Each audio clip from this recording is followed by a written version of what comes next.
Thanks, Mike. Good afternoon. So as Mike said, I run this company called ARM. I'm the CEO of a tech company. And I'd like to start this afternoon by asking you a question. And that is, do you trust me with the safety and security of every electronic product that you own? Can't see too many hands going up. I'm not offended, don't worry. You may be thinking, this guy, I've never met him before, and let's face it, we don't know each other. Looks a bit sketchy, why should I trust him? Or it may be that you've just never thought about this question, and again, that's fair enough. But if there's one thing I'd like to do today, is to have you leave here thinking about that problem, thinking about that question, because me, my company, people like me with their companies like ARM, are delivering the technology into every electronic product that you own, and you are trusting us with your safety and security. You do it every day, you're doing it right now. So this is a really important question that I think you should all be thinking about. Because our world's going to get a lot more complex. Our online world is set to explode. Brad just talked about the cyber risks of today's computing environment and a little bit about what's to come. Today, there are a few billion smartphones out there. There's another couple of billion computers. And we're at the start of this world of the Internet of Things, a world of hyperconnectivity. Today, there's about 20 billion IoT devices. That is nothing compared to where we're going. Lots of estimates out there, but we predict that by 2035, there'll be another trillion devices online and connected. A trillion devices. So we're moving from a world where the connected things are kind of a function of how many people there are, to a world where everything and anything is connected in ways we've just never seen before. Now, all those connected things are going to create the Internet of Things. This number of connected devices is going to explode by 2035 and lead us to a world of data. Not big data, but massive data. And what you've seen a lot from the presentations here at Web Summit, what you see all the time in the press is people talking about what data is going to do. Data is the driver of the next wave of technology. And our future is going to be very much dictated by the ability for us to acquire, to process, to store, and to gain insight from a quantity of data that we've just never had to think about in the past. That data is going to be gathered from this trillion devices. Devices are going to go anywhere and everywhere. They're going to be in the concrete of the road. They're going to be in schools, in hospitals. They're going to be in the fields that are growing crops that we're going to ultimately end up with on our table and eat as food every day of the week. These sensors will be anywhere and everywhere. Now, this is going to lead to this world of data, this world of AI that you've heard a lot about this week. And the world of AI is where things really get interesting. But only if we get the underlying technology right. It's a really exciting future ahead, and one that I think can bring great benefits to society, great benefits to people. And I want to give you an example of the kind of thing that we can do with the technology. You've seen a lot about self-driving cars and flying things. I want to bring this down to earth and talk about something a lot more basic, and that is asthma. Now, asthma is a very common condition. Millions of people suffer from this worldwide. I suffered with it as a child. Fortunately, I grew out of it, but many people aren't so lucky. The World Health Organization estimate that about 250,000 people die every year from asthma-related illnesses. It's a big issue. Now, for a very long time, these low-tech inhalers have been around, and they give people a lot of relief. But technology can make those inhalers a lot better. There's a company called Amico who've built this product, the Respiro Smart Module. It's a device that slips over an existing inhaler. It's kind of an aftermarket product, if you will. And it's really, really clever. It uses a bunch of sensors to detect how the device is being used, how it's being shaken, and they're running a machine learning algorithm on a microprocessor, a tiny microprocessor, happens to be one of ours, that's in a tiny chip from one of our partners in there that costs really not very much at all, but has the computing power to run these sophisticated algorithms so that the monitor can detect the difference between being shaken around because it's in your pocket or your backpack versus an actual click of an inhalation. Now, that data can then turn out to be really useful. It can help you know whether your child, if it's your child, has used their inhaler properly. You can find out how many times they're using it. It has Bluetooth connectivity, so the data can get uploaded, and a doctor can analyze this and help you manage your condition. Really smart. And that's based on technology that exists today. You can go and buy these now. In the future, this is going to get only better. Imagine all the data from that coupled with data from, say, a wearable device that's monitoring the environment that you're in, with a GPS tracker that knows where you are, what was the quality of the air. And you take that data, you take data from the use of the inhaler, you put that together, you can learn a lot. You couple that with data from millions of patients worldwide, and now you can really learn a lot. So the technology, it's relatively simple. It exists today, and it's really low cost, and we can deploy it in devices like this and make people's lives better. That's great. That is what technology is fundamentally for, in my opinion. But if it's your child and there's a GPS tracker in it, then you ought to care about where the data goes. Who's got access to it? What are they using it for? Because if you don't trust this, then let's face it, nobody's going to use it.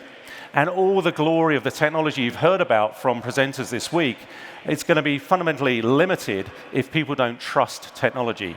So one of the biggest issues we have to address in the future is trust. It's one of the biggest barriers to the deployment of all this data-driven AI. And there's lots of surveys out there with showing how what people's views are around these issues. And part of this is fear of the unknown. But some of these issues are very, very real, and they're things that the tech industry needs to worry about if we are going to get all the benefits from this next generation technology. So I believe we need a very human-centric approach to the deployment of big data and AI technologies to really ensure that we do enhance human capability through technology. We want to deliver all the benefits of robotic surgery, deliver all the benefits of autonomous vehicles, which will lead to efficiencies and lead, crucially, to many fewer people dying on the roads every year. It's tens of thousands of people. Technology can help solve that problem. Technology can help deal with humans, which, as Brad pointed out, are often the weakest link in a lot of issues that happen. But there are new challenges, there are new risks involved, one of which is security, and I'll come on to that, but the other is kind of the moral issues around how these technologies are used. Self-driving cars are going to have accidents. Self-driving cars, in a split second, are going to make a choice about how to minimize loss, what the least bad outcome is for an accident that is going to happen. And it's really interesting to consider, well, what kind of moral set of values were programmed into the device, and hence what choice is it going to make? Now, these are issues that we have to face, we have to grapple, and we have to grapple as an industry. If you want to have some fun with this, then go Google the MIT Moral Machine. It's a website where you can go and look at various scenarios, and you can decide what you think the machine ought to do. I mean, some of it's simple. The self-driving car, the brakes have failed, and your choice is run over a bunch of guys who've just robbed a bank, or a bunch of old people crossing the road. That one's pretty easy. Then there's the old people versus young people. People who look really healthy and in shape, and people who look a bit out of shape. And there are choices you can make, and your choices are going to help feed their research. It's a little bit morbid, but it's kind of interesting, and I recommend you check it out. So related to this challenge about the human approach is transparency. The more computers make choices for us, the less transparent the world seems, kind of spooky it seems at times, and again, this erodes choice. So as tech companies, we need to be transparent about it. We can't have a bunch of terms and conditions written in micro font that we hide behind. We have to be very upfront about what's happening to the data, where it's going, how we're using it, how it's being put together with other data sources, because that data pertains to all of us. So we need this human-centric approach, thinking about the people who should ultimately benefit from this world of AI that we stand in front of right now. There we go. So security, really critical to this whole piece. You just heard about a lot about cybercrime, and if Brad scared the life out of you and you never want to touch a computer again, it's going to get a lot more complex in the future with this explosion of new digital devices. Lloyd's of London estimate that cybercrime costs the world $400 billion a year, and that's before we add another trillion devices, devices which are other ways into the network. And unfortunately, criminals, cyber criminals, they're really smart. They're well-funded. They're using every advance in computer science and technology against us. They're using machine learning algorithms to work out the most effective way to send you phishing emails and tweets. It's really scary what they're doing. They're well-funded and they're very, very smart. So we've got to really address this. So coming back to my question, do you trust me? Well, this is something you should think about, because me and people like me are bringing you the technology of today, and we're going to bring you that technology of tomorrow. And you should be very demanding upon us. You should demand that we face these issues, these moral challenges, these transparency challenges, that we work really hard to deliver the best security we absolutely can.